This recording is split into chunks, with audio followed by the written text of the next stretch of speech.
So the other day, my husband and I were on our way home, and as we're driving, we drove past this stray dog that looked like it had been through hell. Its fur was falling out, it was skinny, it looked like maybe it had puppies, like milk in its teeth.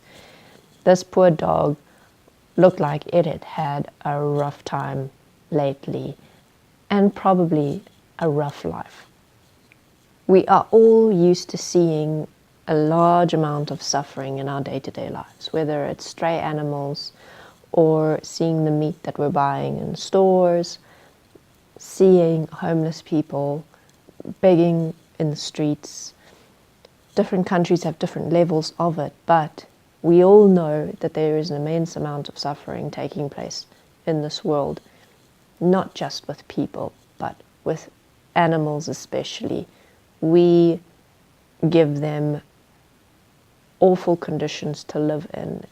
And as I was passing this dog, the thought that came up within me was, for me, this is just one moment of my life that I'm seeing this living being in this state of having a life that I would not wish on my worst enemy. And this is all they've known, most likely. This is the reality of their life. It's not just one moment for them, it's their entire life. And if you multiply that by the billions and billions of animals and people who live lives that no one wants, and they actually have, that is what their life is. It's misery and suffering and hunger and health issues and scavenging and being shunned.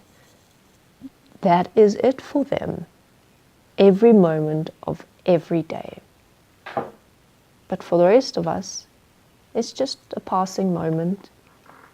It's just a second or two where we look into their eyes and recognize what they must be experiencing every day, and then just pass on by. Life carries on.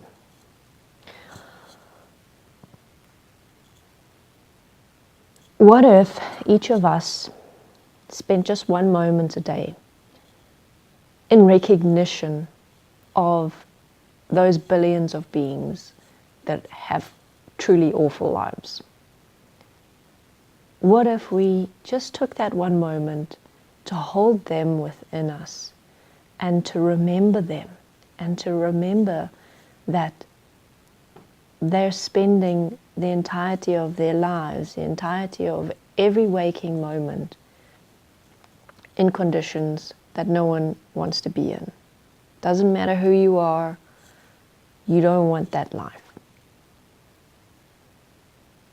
In this remembrance of them, we can strive to build our lives in such a way that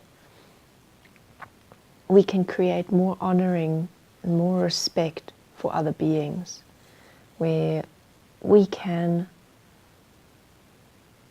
live and treat each other and speak to each other and think of each other. Doesn't matter if it's another person or an animal, in a way that we would like to be treated and spoken to and thought of, so that we can start to be the change, so that we can be part of the solution, be part of creating a better world. Because this world is run by humanity, and it's going to take humanity changing to stop all this suffering, all this needless exploitation and squalor that we force others to live in because we don't believe that they're worthy of a dignified and decent life. It's up to us to change that belief and to recognize that just because we're different doesn't mean that it's okay for another being to suffer. So, we can be part of the solution, and it does start with us. No, we're not superheroes. We're not going to change the world by ourselves, but we can be a part of changing it.